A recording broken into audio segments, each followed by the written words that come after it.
Bueno, muy buenas tardes. Me complace una tarde más darle la bienvenida a este salón de actos del Centro de Recepción de Visitantes del Ayuntamiento de Córdoba, donde el INTUR está desarrollando la mayoría de las actividades, de las conferencias, en este programa de Córdoba en Púrpura, esta segunda edición de Córdoba en Púrpura, que bueno, está tocando a su fin y a pesar de la situación, pues se está desarrollando con total normalidad, con menos aforo, con menos público del que nos gustaría por la situación, pero de momento todas las actividades se están desarrollando estupendamente y estamos muy contentos. Ya mismo el lunes empezamos con Noches de Ramadán y ya mismo en junio con Calenda.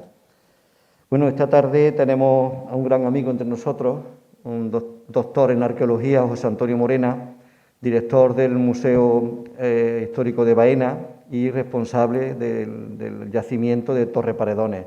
Nos ha acompañado ya en anteriores ciclos de calendas, concretamente, para hablarnos de esa bomba que yo califico, que es Torre Paredones y que todavía sigue dando grandes noticias y grandes descubrimientos.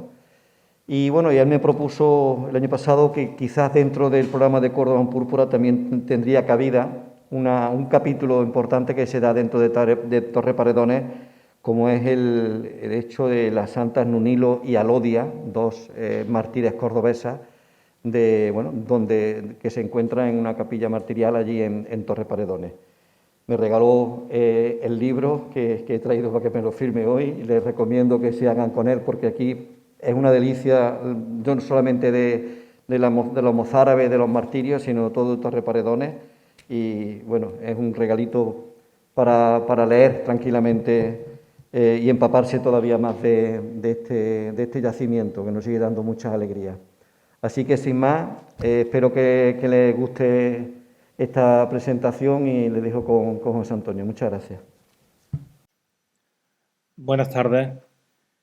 En primer lugar, quiero agradecerle a Rafael Pérez de la Concha la posibilidad de, como él ha dicho, bueno, pues haber incluido esta conferencia dentro del programa Córdoba en Púrpura, porque, bueno, pues de alguna manera yo creo que se enriquece el mismo y damos a conocer otra vez más, y nunca me cansaré de hacerlo, pues este cachito de la historia que encierra este yacimiento arqueológico de Torre Paredones y que trata sobre una ermita que allí existió y cuyas ruinas se pueden visitar y que sabemos que estaba dedicada a dos santas mozárabes llamadas Nunilo y Alodia. Yo voy a intentar un poco, bueno, explicar, recordar lo que fue la historia de este fenómeno martirial y de este caso concreto, de este martirio de estas dos hermanas, y entrar un poco en la problemática que subyace en torno a él, que no es otro que el problema del origen y la patria de estas dos hermanas.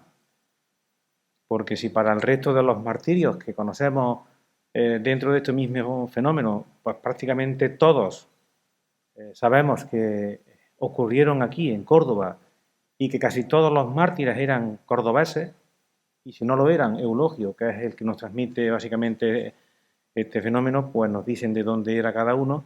En este caso concreto, y a pesar de que hay algunas referencias sobre esos topónimos de origen, pues no hay unanimidad en la historiografía, como ahora veremos, ¿no? ¿Qué es lo que ocurrió a mediados del siglo IX aquí en Córdoba? Pues sabemos que, bueno, pues a partir de la conquista de la península ibérica en el año 711 por los musulmanes, entramos en un proceso de arabización e islamización de la población sometida, que eran los cristianos y los judíos, aunque mantuvieron sus propias leyes, sus jueces, la tradición y la propia cultura visigoda. Pero había unas estrictas normas que tenían que cumplir.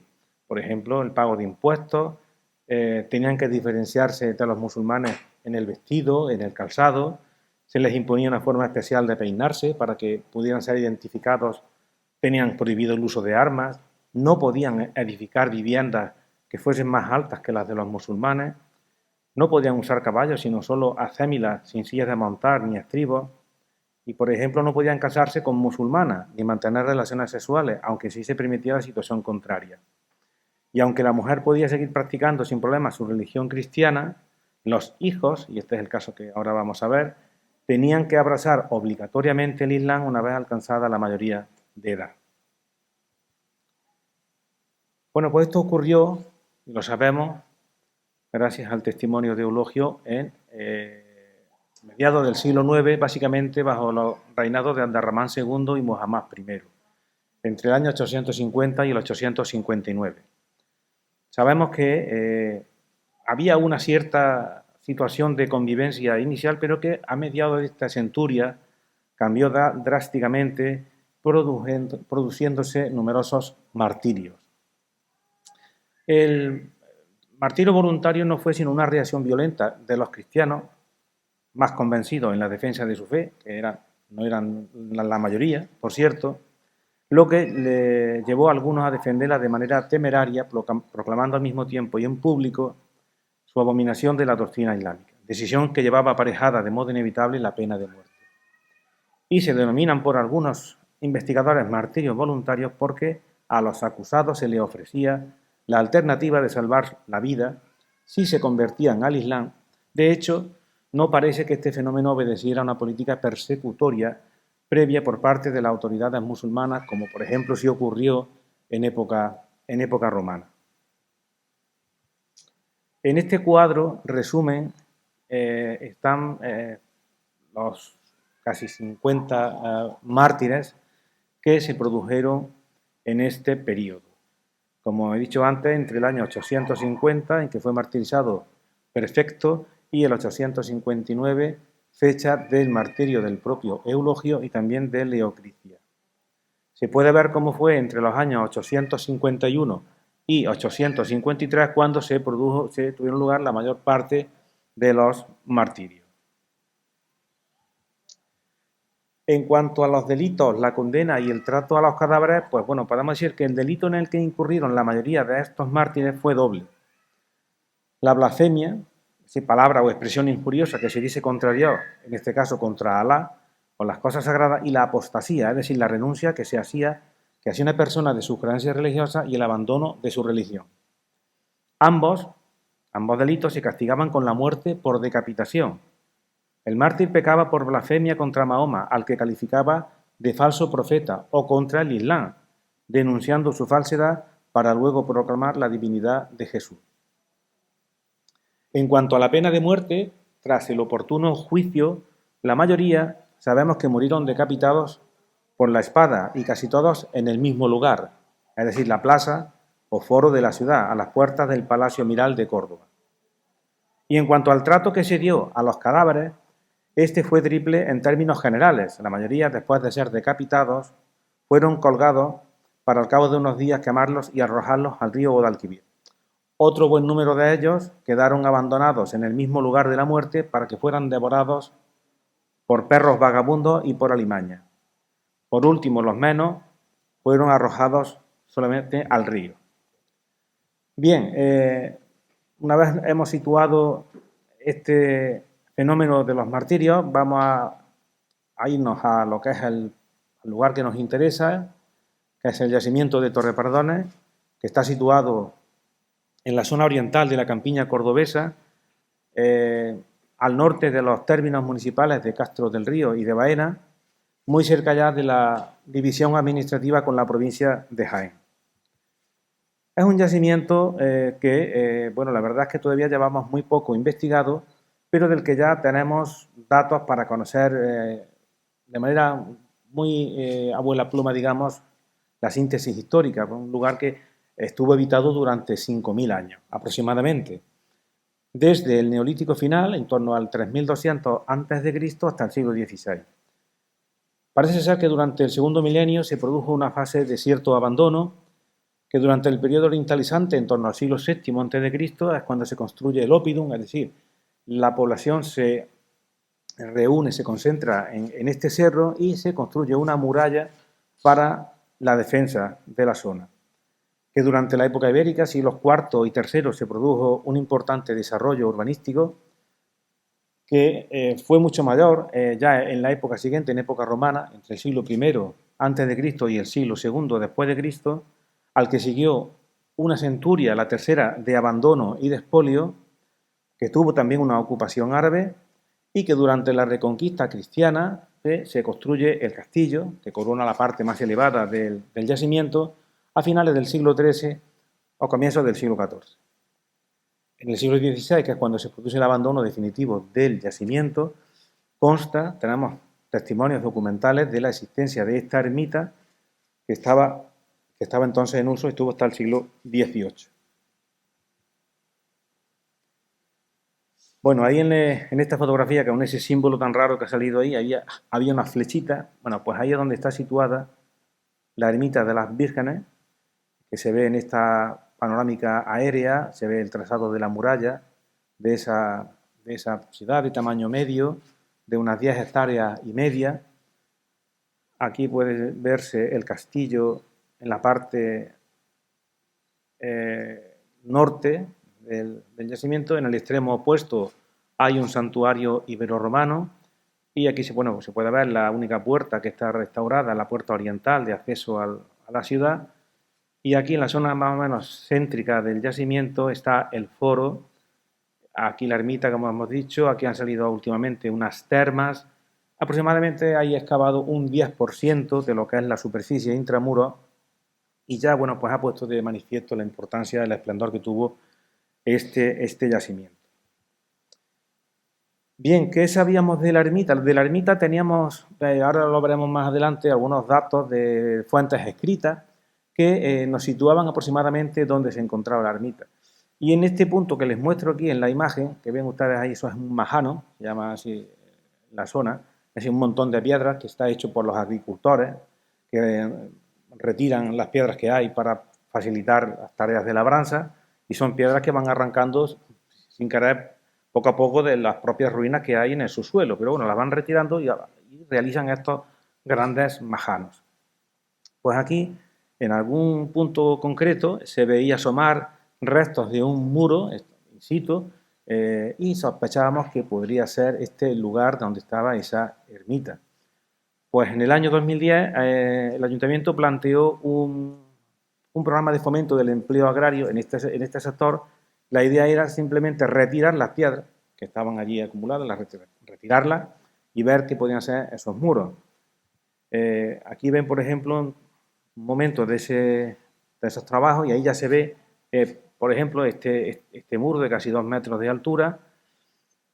Bueno, pues en esta fase que solamente era de limpieza, pues ya nos proporcionó esto ya fue después, unos años después, planteamos una excavación arqueológica que realizó el arqueólogo Javier Ariza y que contó con la participación de Paqui Casado y también de la restauradora Ana Infante, y se pudo ver ya la planta del edificio que en principio había aquí, que no estábamos seguros realmente de lo que era.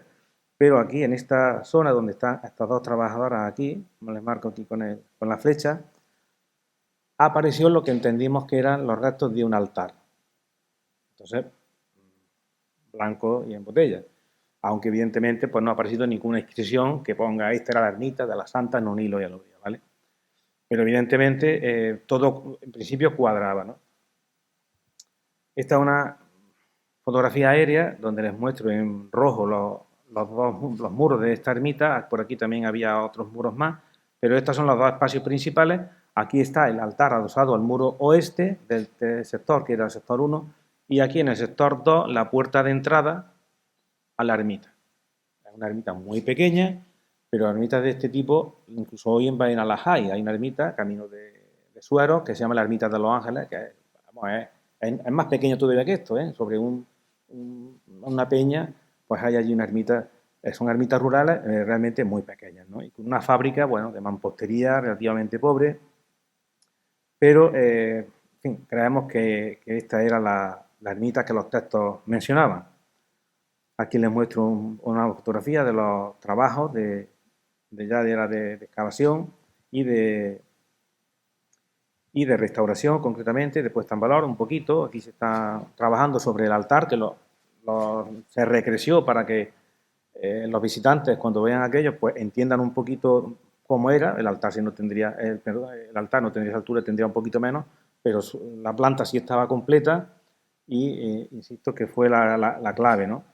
Aquí ya una fotografía del estado final de los trabajos de restauración, que no pretendimos gran cosa, simplemente consolidar la fábrica y pues, colocar alguna cartelería explicativa del sitio. Este es el detalle del altar, fíjense realmente lo que quedaba de altura, prácticamente medio metro aquí, pero lo más interesante también fue que quedaban restos de unos azulejos y de una olambrilla en la parte inferior. Encontramos también otros muchos caídos delante, de manera que todo el frontal del altar estaba revestido con azulejos y olambrillas.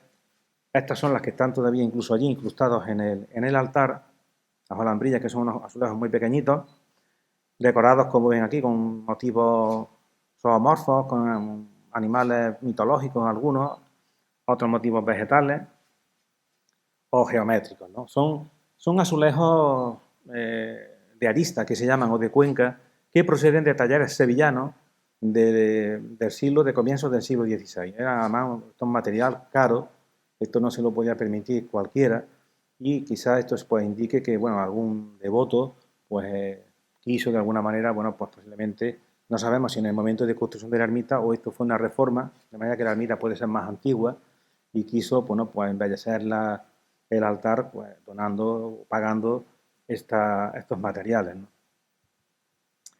Que el edificio era religioso también nos lo podía indicar lo que le muestran estas imágenes. Por ejemplo, se documentaron varios enterramientos en el entorno, varias tumbas de inhumación.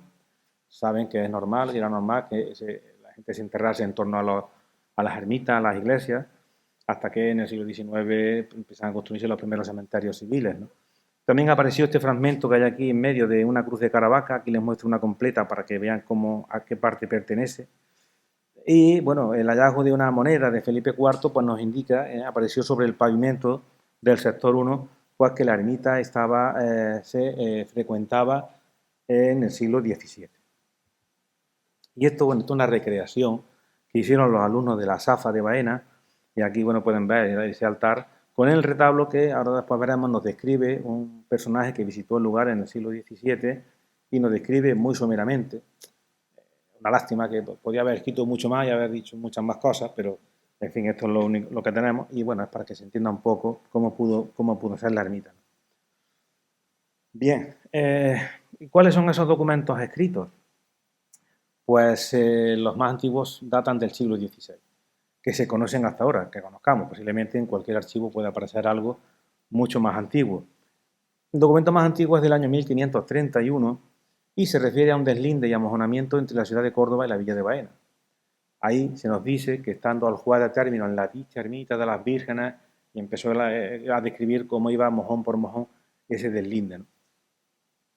También sabemos que a mediados del 16, el erudito cordobés Juan Fernández Franco, pues decía: y el otro Castro el Viejo, es un nombre que tiene Torre Perdones en la Reconquista, fortaleza antiquísima que las leyendas eclesiásticas nombran Castrivigeti, donde en Unilo y Alodia santas vírgenes fueron martirizadas en tiempos del Derramán, rey de Córdoba, y allí hay su iglesia.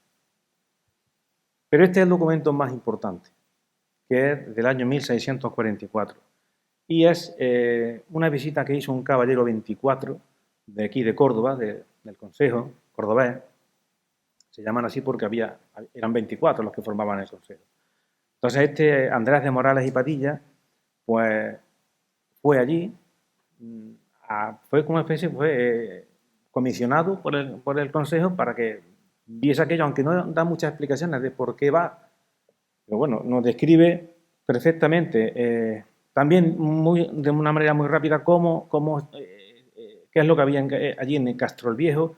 Nos describe el castillo, que está en la parte más elevada, nos dice que está la torre del homenaje, que tiene las esquinas redondas, efectivamente, se coincide con la descripción, porque alguno podría pensar, bueno, este tío si no ha ido allí, se ha inventado o alguien le ha contado. No, parece que es verdad que él fue.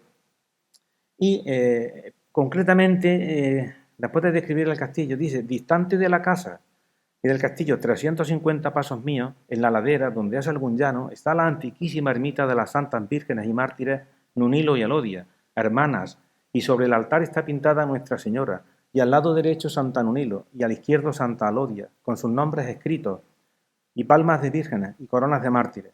Y en otro retablo, encima de este, están pintadas estas santas padeciendo el martirio que describe San Eulogio. Y en lo alto de todo, pintada la nave de la iglesia. Y abajo de estos cuadros hay una inscripción que dice así, y qué lástima que no estaba completa, porque dice: a gloria de Dios nuestro Señor y de las santas vírgenes Nunilo y Alodia, que padecieron martirio en tiempos de Ramán, años de... Bueno, no me interesa. Este retablo mandó, y nos dice, y está borrado quién lo mandó a hacer, y todo el renglón bajo que no se puede leer. Simplemente hasta pondría la fecha. Hubiese sido la clave, evidentemente. Dice: a poniente de la ermita está la puerta y entrada de un sótano o cueva que entra debajo de tierra hacia la ermita, y quien ha entrado allí dice que llega hasta debajo de la dicha ermita, y al parecer, según su fábrica y fortaleza de gruesas piedras, debía ser cárcel debajo tierra. Y luego nos dice que a la parte del septentrión del castillo, o sea, a la parte norte del castillo de Castro el Viejo, había ruinas de edificios muy antiguos y grandes, seguramente ruinas todavía de la gran necrópolis romana que sabemos que existió en esta zona. Dice, y grandes que se continúan distancias de 3 tiros de mosquete. Esto ya hay que hacer un cálculo. Con señales de muros de cantería y casas por todo el cerro que llaman Huesca, un topónimo muy interesante, cerca del castillo. A la parte del poniente está el arroyo Salado y al mediodía otro arroyo menor que también llaman Salado y que allí cerca se juntan y que tienen casi en medio el cerro del castillo y el de las ruinas de Huesca. Y esto es lo que hallo y de que doy aviso. ¿Vale? ¿Qué más? Después, en 1772, este otro erudito, Bartolomé Sánchez de Feria, ya dice que la ermita está arruinada. ¿Qué ha pasado? ¿O ha podido pasar?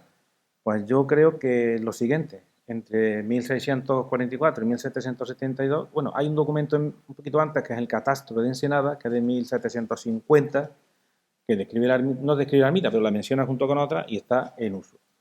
1750, pero en 1755 tuvo lugar el famoso terremoto de Lisboa, el 1 de noviembre, que fue tremendo, aunque se llama de Lisboa porque el epicentro estuvo cerca de Lisboa, pero se sintió hasta aquí en Córdoba, en toda la campiña. Hay documentos. Entonces no sería raro, en este caso concreto yo no lo he podido documentar, pero sí en pueblos cercanos, en Bojalance, en Cañete, en Baena, hizo daño ese terremoto. Posiblemente la ermita que hemos visto que tenía una fábrica muy endeble, pues se viniese abajo o se resquebrajase y se quedase abandonada. Poco después, en 1834, otro erudito, Aureliano Fernández Guerra, que visitó el lugar, también nos dice que la ermita estaba ya mucho peor, desde luego que entonces, ¿no? Y esa hace un croquis que la dibuja ahí y más o menos viene a coincidir pues, por donde nosotros hemos excavado estos restos que creemos que corresponden con esta ermita. Bueno, el caso concreto de este martirio. Sabemos que, bueno, esto lo describe perfectamente Eulogio de Córdoba y luego hay otro documento que son los dos fundamentales, que es el Pasionario de Cardeña. Eulogio escribe en el siglo IX y es la fuente primigenia y la más importante. Y dice que, bueno, nos cuenta que eran hijas de un padre, el padre era musulmán, la madre era cristiana. Ya comenté antes el problema de los matrimonios mixtos y que la ley obligaba siempre a cumplir la ley que la imponían los que habían conquistado la península ibérica. Bueno, pues sabemos por Eulogio que la madre había educado a la hija en la religión de Cristo a escondidas, sin que nadie se diese cuenta. Pero muere el padre, se vuelve a casar con otro musulmán y este enseguida se da cuenta del tema y la denuncia a las autoridades. Nos cuentan que las dos acababan de entrar en la adolescencia e intentaron apartarlas del cristianismo, primero con amenazas, luego poniéndolas en alternativa de escoger entre regalos, riquezas y nobles casamientos, o de ser castigadas hasta terminar muriendo. Pero como todo ello resultó inútil, fueron entregadas a unas piadosas mujeres musulmanas para que por separado las adoctrinasen y consiguiesen su conversión, aislándolas simultáneamente de todo trato con los cristianos. Cuando todos los intentos para convencerlas fracasaron, fueron acusadas de apostasía por renegar del Islam y condenadas a muerte por decapitación por orden del emir. Hecho que ocurrió un jueves 22 de octubre del año 851. Bien, los principales hitos cronológicos de la historia y de quien nos relata esto, Bueno, pues los tengo recogidos aquí. Bueno, básicamente el año del martirio, el día 851, 22 de octubre, como he dicho antes. Importante es el año 852, que se celebró aquí en Córdoba un concilio, porque intentaron de alguna manera frenar todos estos episodios de martirio para convencer a los cristianos de que parasen con esa situación, ¿no? Y en el 879, bueno, parece ser aquel año en que se trasladan los restos de estas hermanas al monasterio de San Salvador de Leyre, que es donde estuvieron las reliquias durante muchísimo tiempo. Pero ¿cuál es el problema del origen de la santa? El problema está en que los dos documentos nos transmiten unos topónimos que no hay manera de casarlos en un sitio concreto. El Memorial de los Santos, que es el libro que escribe Eulogio en el siglo IX, el Memoriale Santorum, dice: in urbe Osca, otros ponen Bosca, in urbe Osca apud oppidum Barbitanum, es decir, en la ciudad de Osca, cerca del pueblo barbitano, es donde ocurrió esto y de donde era esta santa. Y el Pasionario de Cardeña, que es el otro documento escrito unos siglos después, dice: in territorio berbetano iuxta antiquissimo locum que dicitur Castro Vigeti in villa ab Bosca. O sea, en territorio barbetano, junto al antiquísimo lugar llamado Castro Viejo, en la villa de Osca. Ahí está el meollo y el lío de esta cuestión. Y esto ha dado lugar a todas estas hipótesis para intentar situar este martirio. Yo creo que de una manera, por lo menos las primeras, sobre todo la aragonesa, como ahora veremos, que es la que está más asentada, de una manera forzada.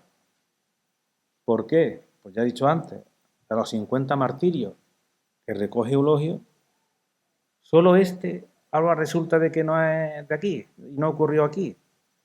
Es un poco extraño ya, eso ya de entrada. Bueno, la hipótesis, bueno, esta es una fotografía que hice yo hace unos años cuando visité el monasterio de San Salvador de Leyre, en Yesa, que es muy cerca de Pamplona, y efectivamente allí estuvieron las reliquias de estas dos hermanas. Ahí les muestro una fotografía del retablo de la iglesia de este monasterio, y esa arqueta relicario de marfil, que está hecha con marfilas de elefante, seguramente de los talleres de Medina Sahara, sobre el año 1005, creo que tiene esa fecha.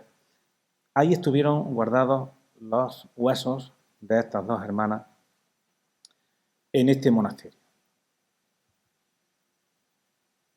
La hipótesis riojana, ¿qué nos dice? Pues que Osca o Bosca podía ser el pueblo de Bézares, que es un municipio que tiene 25 habitantes. Esto ya es antiguo, lo mismo ahora ya tiene bastantes menos. Y Castroviejo, que también está muy cerquita, pues es un municipio que tiene 55 habitantes, que está aquí cerca. Ya ven ustedes que ahí... pero aquí, por ejemplo, no se sabría bien qué es el Oppidum Barbitano. En unos sitios cuadra un topónimo, en otros no cuadra otro.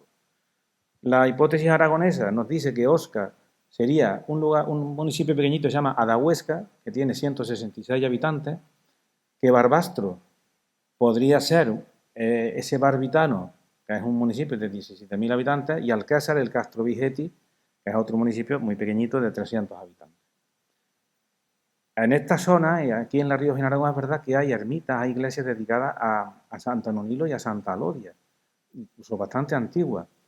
¿Por qué? Pues porque si sabemos que desde el siglo IX, poco después de la muerte, las reliquias llegaron a parar allí tuvieron, digamos, evidentemente una veneración importante, cosa que aquí no se podía hacer.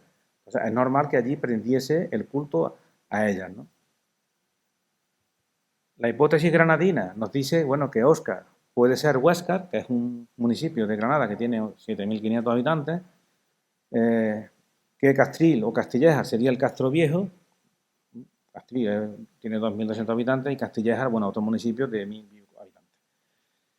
Pero aquí en Huéscar, que es verdad que hoy día son patronas, estas santas son patronas de Huéscar y también de un pueblo que está al lado que se llama la Puebla de Don Fadrique, pues tiene una explicación. Ya que sabemos que en el siglo XV, cuando se produce la repoblación, después de la reconquista de estas tierras, un conde navarro, el conde de Lerín, trae el culto de Navarra hasta esta zona que él repobló, de Huéscar. Incluso se cuenta que traía 2 imágenes, 2 tallas de la Santa.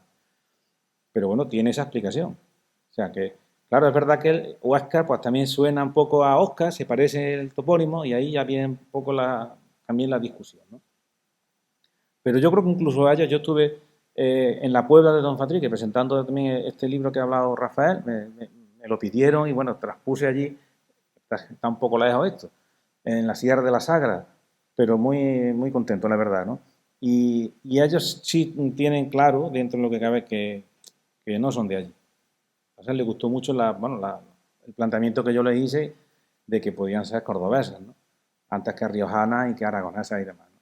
Luego hay otra hipótesis que esta se planteó hace muy pocos años por un profesor que ha tratado varias veces este tema, y a él, pues claro, buscó ahí esa Osca con una ciudad que se llama Oscua, que, claro, Osca no es Oscua, se parece, y esa Oscua sabemos que está en el Cerro de León, en Villanueva de la Concesión, y el barbitano este podía ser Singilia Barba, que es una ciudad romana que está cerca de Antequera. Pero tampoco está eso ahí muy claro. Ni hay un Castro Viejo ahí, ni ahí no hay ermitas que tengan esa devoción hasta santa, así que tampoco tiene mayor explicación.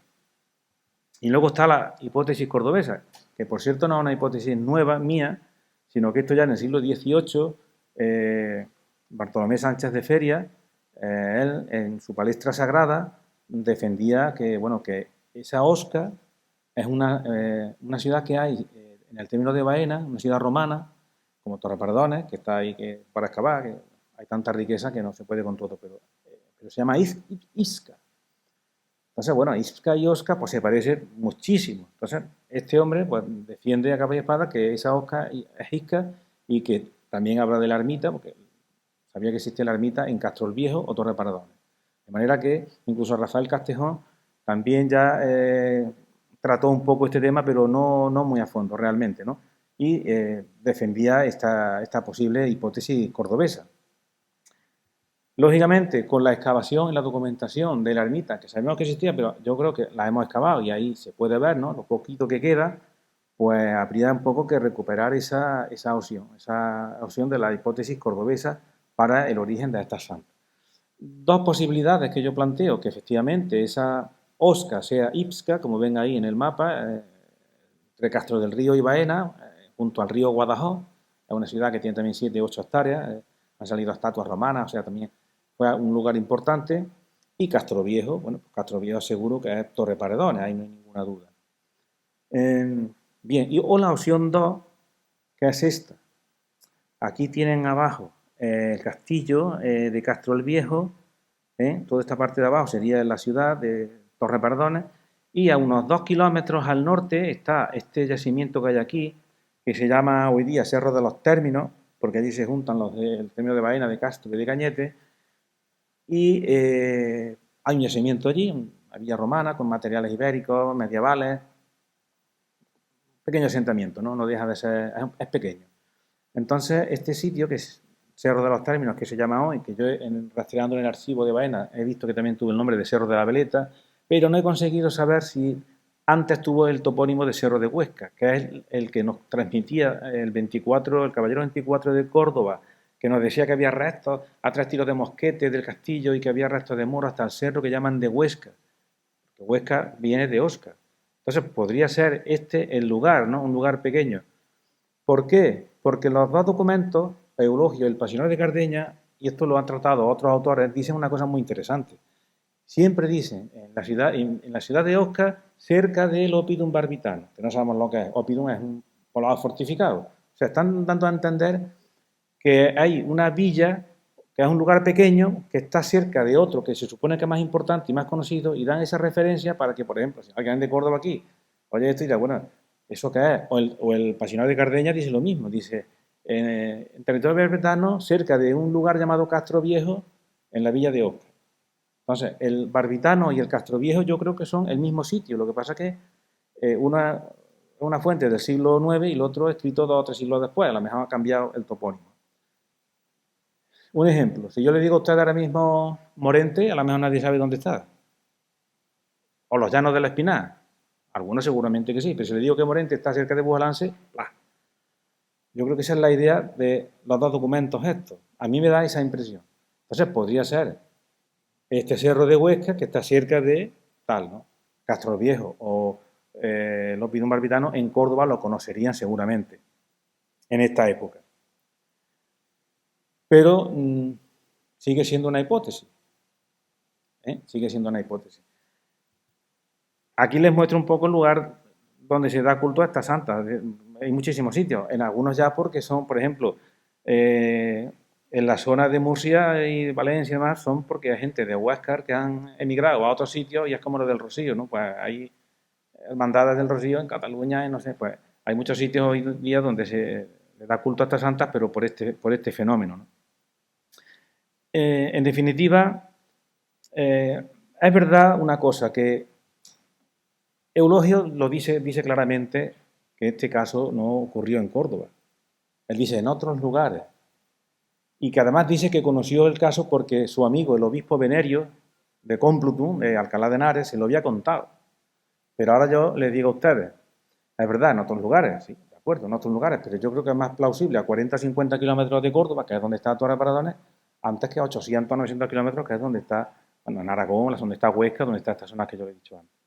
Máxime cuando no se conoce que estos martirios hubiesen tenido lugar en otros sitios. O sea, no sabemos que hubiesen martirios como estos en otros lugares.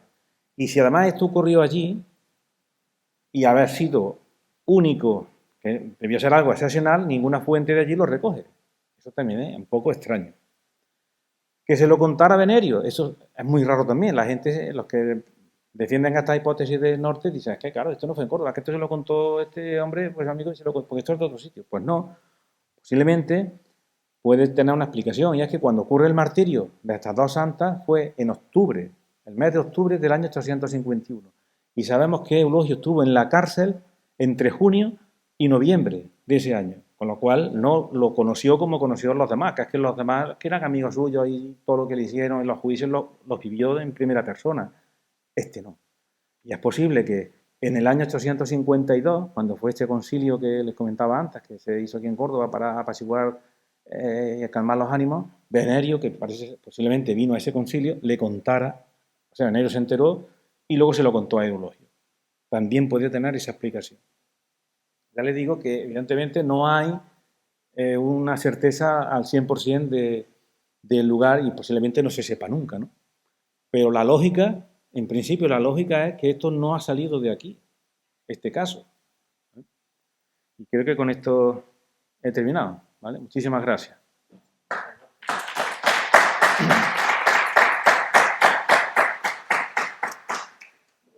Si hay alguna cuestión que quieran plantear. Que sigo que si no se sabe con certeza dónde fueron ajusticiadas esas dos santas. No se sabe, no dice nada. Yo no lo recuerdo ahora con exactitud. Creo que se comenta que era en la plaza pública de la ciudad, pero Aquí se supone que en Osca. Ah, En Osca. Donde esté esa Osca. No, en Córdoba seguro que no fue, porque sí lo dice Eulogio. En otros lugares. Y dice que en la ciudad, en la villa de Osca, o Bosca, como se leen en los otros documentos. Pero es el único caso que efectivamente, lo que he comentado antes, no ocurre en Córdoba, pero yo insisto en que, claro, los maques pues, no sean muy lejos, no a 900 kilómetros, cuando además allí en ningún otro sitio se conocen este tipo de casos. Sí, que los textos hablan de que fueron enterradas, fueron tiradas a una grieta o fueron enterradas en un pozo o en una celda que había por debajo, en un túnel, no sé qué, ¿no? Algo así. Luego incluso en el dibujo de Fernández Guerra, de 1834, aparece marcado al oeste de la ermita, aparece y pone pozo, no, cárcel. ¿Eso habéis mirado algo en Torre Paredones? ¿Habéis consultado o habéis dado algo por allí? Sí, no, si hemos dado la ermita, al oeste pone Fernández Guerra unos restos de forma circular que la denomina como una cárcel, pero eso no lo hemos visto. Si debe estar enterrado, si es que queda algo, ¿no? Sí es verdad que cuenta la historia eso, que fueron arrojados a un pozo o a una cueva, que los animales no se acercaban, que por las noches prendían unas luces. Bueno, ya un poco la leyenda fue dándole ese halo, ¿no? De un poco de milagroso también, ¿no? De contar milagros. Por eso Sánchez de Feria dice que en la ermita, cuando él la vio, que al oeste había la entrada de un túnel que entraba debajo de la ermita, eso no lo hemos podido ver nosotros. Supuestamente está debajo de eso, pero claro, no vamos a romper el suelo de lo que tenemos allí para ver si ahí abajo hay un pozo o algo. Eso puede ser, porque no lo he dicho, la ermita cuando se construye en el siglo XVI o antes, sabemos que está en pie desde el XVI hasta mediados del XVIII, pero es posible que la ermita sea muy antigua, sea, como decía Morales y Padilla, dice una antiquísima ermita, y ya estaba borrado y no se leía bien lo que ponía.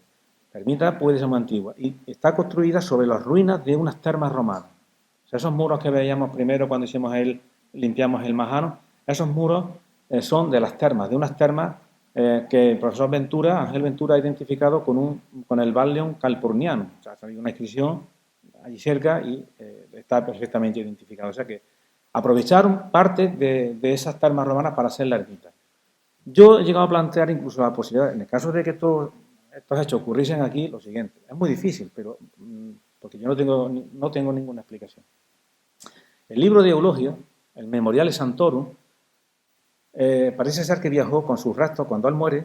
Él también lo mata, fue martirizado en el 859 y sus restos los reclamó el rey Alfonso III de Asturias y fue de hecho se conservan todavía allí en la Cámara Santa de Oviedo, en una arqueta, los restos de Eulogio y sus libros, sus obras, 4 obras que escribió, entre ellas el Memoriale Sanctorum, parece que viajaron con él, o sea, también se los llevaron allí y pasaron a formar parte de la biblioteca del rey. Poco después quedaron en la biblioteca de la Catedral de Oviedo. Y parece ser que en el siglo XVI, a mediados del XVI, alguien, un monje o algún sacerdote, encuentra el libro de Eulogio y se lo dice al que era obispo de Ciudad Rodrigo, era un tal Ponce de León, que era de Córdoba. Y dice, mira que me he encontrado. Bueno, aquello fue espectacular. Las obras de Eulogio estaba perdido ahí desde el siglo IX. Entonces, fue tal interés que este Ponce de León decidió publicarlo, estudiarlo, pero no, por lo visto no tenía tiempo, no tuvo tiempo y le encargó la tarea de hacerlo a otro cordobés, que fue Ambrosio de Morales, que era cronista real. Entonces, Ambrosio de Morales, cuento esto porque es importante, porque Ambrosio de Morales, a mediados del XVI, maneja el libro, pero parece ser que no maneja el libro, y esto lo estudia muy bien el profesor Joaquín Mellado. Maneja una copia apócrifa. El original no sabemos qué pasó con él. Maneja una copia en el siglo XVI. Imagínense, esa copia parece ser que está escrita 3 siglos después, en el siglo XII. Entonces, es posible que hace esa copia, porque el libro de Eulogio ya llevaba 300 años que se había escrito, podía estar regular el libro. Quiero decir con esto que ya podía haber ciertas lagunas o ciertas cosas que no se transcribieron bien, pero es que cuando Ambrosio de Morales coge la copia y empieza a hacer su trabajo y transcribirlo, dice, me está costando un trabajo, hay cosas que no entiendo. Y por ejemplo está el tema de Bosca, porque él dice Inurbe Bosca, realmente él en el libro que publica en 1574 en Alcalá de Henares, el libro de Eulogio, él pone Bosca, pero luego dice, esta Bosca no sé lo que es, parece que será, que leo Oscar, Boca, y ahí viene ya un poco también el lío. Conté con eso, yo creo que si son de aquí estas santas de esta zona, ese hecho se ocurrió allí, pues eso debió quedar marcado en la gente que todavía viviese allí.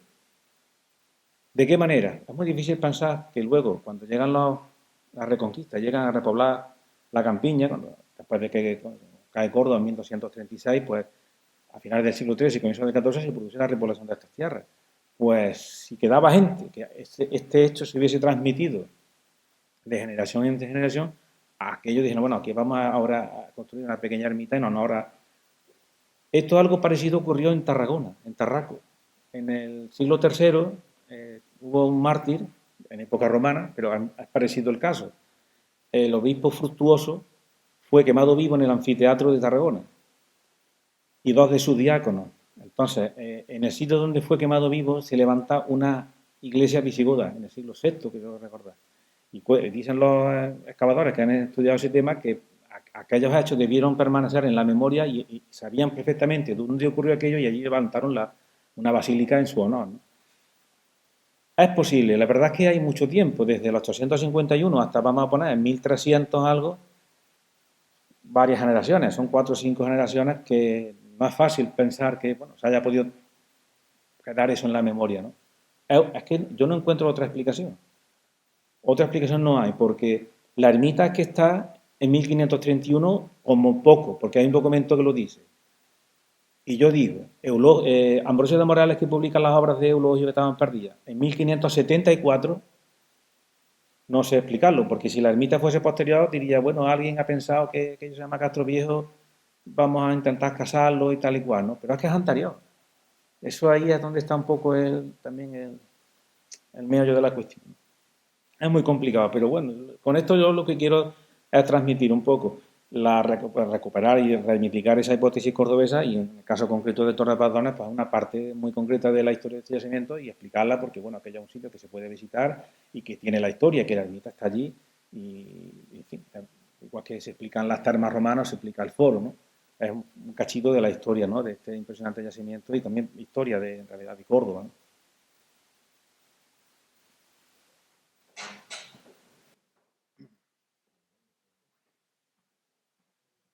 Sí, se oye bien, ¿no? Muchas gracias por la charla. Creo que, vamos, para mí que soy un completo desconocido y digamos, ha quedado todo bastante claro, pero a mí me surge una duda. Los restos, es decir, los restos de las dos santas, me ha parecido entender que los guardan como reliquias en el monasterio este. ¿Siguen allí en Pamplona o se los trajo aquí el hombre este que reconquistó, que conquistó el pueblo este de Granada, y de ahí el origen de que pudieran ser de ahí, o se sabe dónde están? Creo que sí.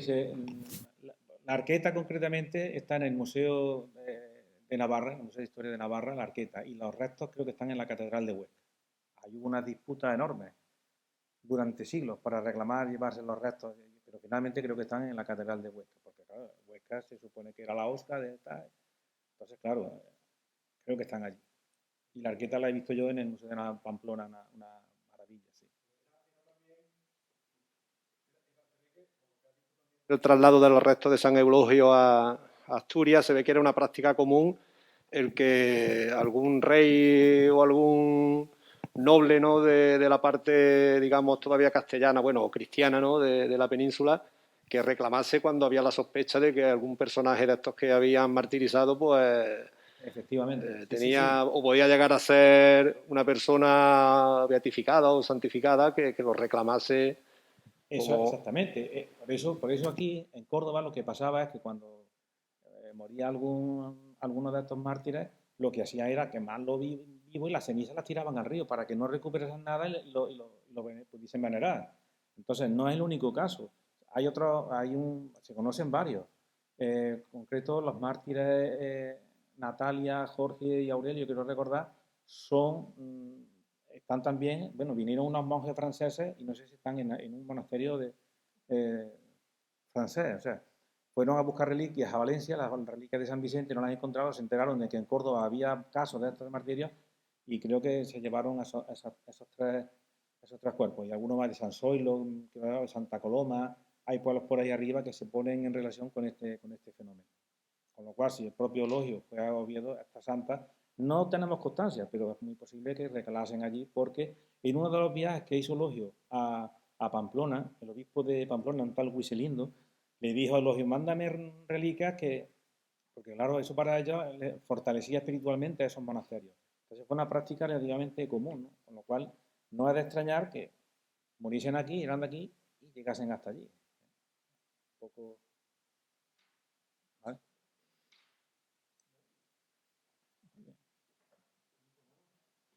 Estupendo.